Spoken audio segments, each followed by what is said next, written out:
Hello everyone, मैं हूं आपकी एजुकेटर शिवानी चक्रवर्ती और मेरे चैनल विज्ञान श्रोतालय में आपका वेलकम है। I hope you all are well. So आज मैं आपके सामने जो लेक्चर वीडियो लेके आई हुई हूं वो है बैक्टीरियल कॉन्जुगेशन से। सो बेसिकली ये बैक्टीरियल कॉन्जुगेशन माइक्रोबायोलॉजी जैसे टॉपिक का एक पार्ट है और ये बैक्टीरियल कॉन्जुगेशन आप रिप्रोडक्शन इन बैक्टीरिया में बेसिकली पढ़ते हो, जहाँ पे आपको 3 प्रोसेस बताए जाते हैं बैक्टीरिया में: ट्रांसडक्शन, ट्रांसलोकेशन और कॉन्जुगेशन। तो मैं आज आपके सामने ये कॉन्जुगेशन का पार्ट लेके आई हूँ।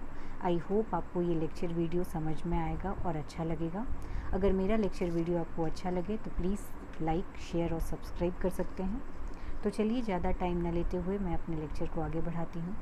तो बैक्टीरियल कॉन्जुगेशन में नाम से ही आपको समझ में आ रहा होगा कि कॉन्जुगेशन का मतलब होता है किसी बॉडी से फ्यूज़ करना यानी चिपकना।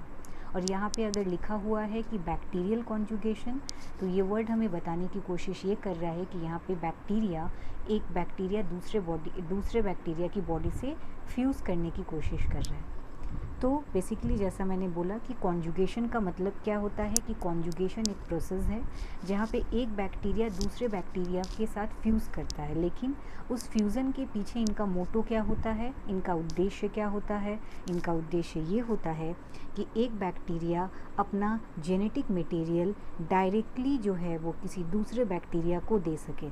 इसलिए जब एक बैक्टीरिया अपने जेनेटिक मटेरियल को किसी दूसरे बैक्टीरिया को देता है तो उसके लिए वो दूसरे बैक्टीरिया से क्या करता है, फ्यूज़ करने की कोशिश करता है। और उसके इसी प्रोसेस को हम कॉन्जुगेशन कहते हैं, एज वेल एज आप कह सकते हो बैक्टीरियल कॉन्जुगेशन। ओके, तो ये हो गया आपका बैक्टीरियल कॉन्जुगेशन होता क्या है। अब कुछ पॉइंट्स हैं जिसको आपको ध्यान में रखना होता है कि जब बैक्टीरिया कॉन्जुगेट करती है तो उस वक्त में एक बैक्टीरिया जो होती है वो अपना जेनेटिक मटेरियल किसी दूसरे बैक्टीरिया को सर्व करती है, देती है। यानी हम कह सकते हैं कि जो बैक्टीरिया अपने जेनेटिक मटेरियल को दे रही है वो आपका क्या हो जाता है, डोनर। और जो बैक्टीरिया उस बैक्टीरिया से उसका जेनेटिक मटेरियल ले रहा है वो क्या हो जाएगा, रेसिपिएंट। ठीक है, तो ये पर्टिकुलर यहाँ पे 2 तरीके के बैक्टीरिया कॉन्जुगेशन में आपको देखने को मिलेंगे। एक जो अपना डीएनए देता है और एक जो सामने वाले का डीएनए लेता है। डैट मीन्स कि एक आपका डोनर और एक आपका रेसिपिएंट। ये बैक्टीरियल कॉन्जुगेशन का जो कॉन्सेप्ट था वो जिस साइंटिस्ट ने डिस्कवर किया वो थे आपके जे लेडरबर्ग और एडवर्ड टैटम। लेडरबर्ग और टैटम के नाम से भी कई जगह पे आप देखोगे ये लिखा हुआ होता है।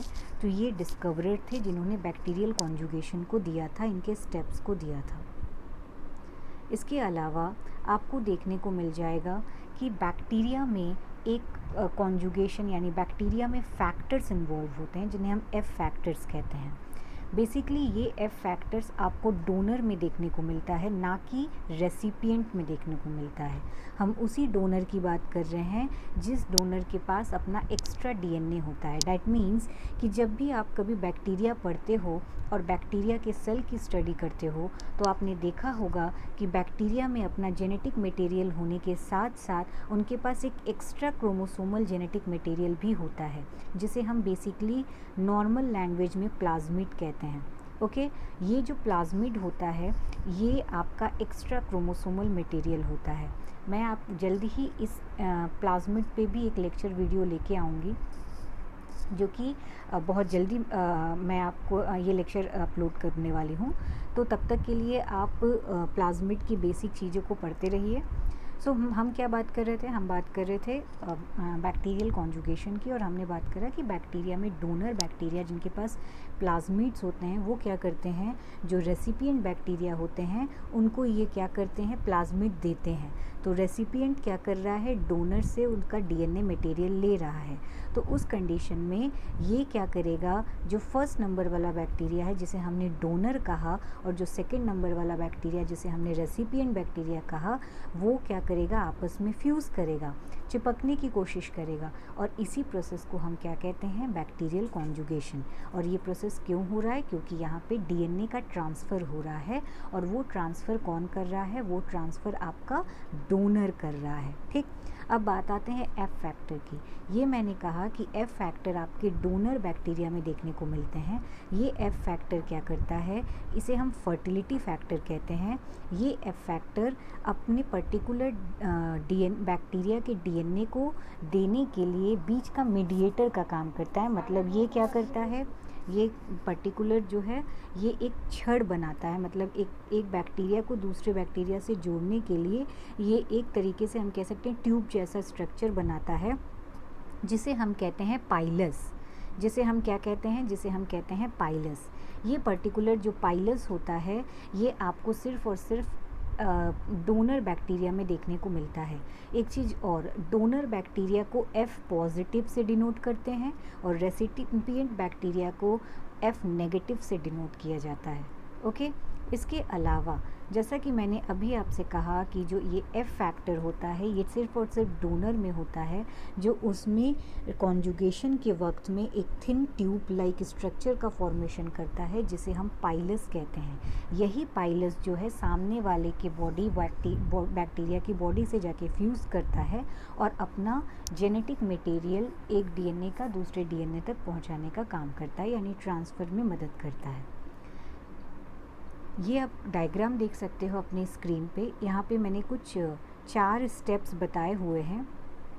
इन 4 स्टेप्स में आपको पूरा बैक्टीरियल कॉन्जुगेशन देखने को मिल जाएगा, जिसमें से पहले स्टेप्स में क्या हो रहा है कि आपको देखने को मिल रहा है कि एक बैक्टीरिया जिसके पास अपना जेनेटिक मटेरियल भी है और जिसके पास प्लाज्मिड भी है, तो मतलब ये डोनर है। और जो सामने वाला बैक्टीरिया उसके है उसमें आपको देखने को मिल रहा है कि इसके पास सिर्फ और सिर्फ अपना क्रोमोसोम है लेकिन प्लाज्मिड नहीं है। ठीक है, तो डैट मीन्स कि ये आपका रिसेसिव हो गया और ये आपका डोनर हो गया। अब आप इस डायग्राम को देख के खुद समझ सकते हो कि कौन अपना जेनेटिक मटेरियल देगा और किसको देगा। ऑब्वियसली डोनर देगा रेसिपिएंट को। उसके लिए डोनर में एफ फैक्टर क्या करेगा? मैंने अभी बोला था ट्यूब जैसा स्ट्रक्चर बनाएगा, और ट्यूब जैसे स्ट्रक्चर्स की मदद से वो सामने वाले की बॉडी से फ्यूज़ करेगा, और उस ट्यूब की मदद से आपको देखने को मिल रहा है थर्ड स्टेप में कि डोनर के पास जो प्लाज्मिड है वो अपना प्लाज्मिड रेसिपिएंट को देगा, लेकिन अपना पूरा प्लाज्मिड नहीं देगा। अपना क्या देगा? एक सिंगल स्टैंडर्ड, देखो डबल स्टैंडर्ड है इसके पास, ये अपना सिंगल स्टैंडर्ड प्लाज्मिड डीएनए इसको देगा।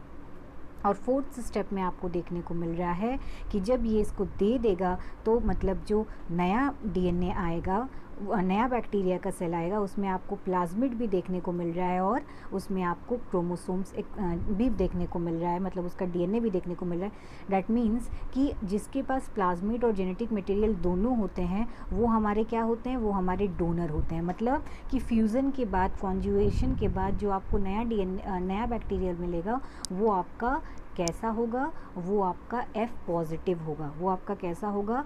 F पॉजिटिव होगा, क्योंकि उसके पास दोनों ही होगा, उसके पास प्लाज्मिड भी होगा और उसके पास अपना जेनेटिक मटेरियल भी होगा। इसी चीज़ को मैंने 4 स्टेप्स में यहाँ बताया कि जैसा हमने डायग्राम में पहले क्या देखा कि पहले आपका पाइलस का फॉर्मेशन हुआ, ठीक है, फिर फिज़िकल कांटेक्ट हुआ, फिर एफ प्लाज्मिड का ट्रांसफ़र हुआ और फिर कॉम्प्लीमेंट्री स्टैंड का सिंथेसिस हुआ। ये कुछ 4 स्टेप्स हमको देखने को मिले अपने बैक्टीरियल कॉन्जुगेशन में। तो आई होप आपको मेरा आज का लेक्चर वीडियो अच्छा लगा हो, और अगर अच्छा लगा हो तो आप लाइक, सब्सक्राइब और अपने फ्रेंड्स के साथ शेयर कर सकते हैं जिनको ये टॉपिक अभी तक समझ में नहीं आया हो या कहीं भी ये टॉपिक को लेके कन्फ्यूज़न है। तो अब मिलते हैं हम अपने नेक्स्ट लेक्चर वीडियो के साथ बहुत जल्दी ही। तब तक के लिए थैंक यू।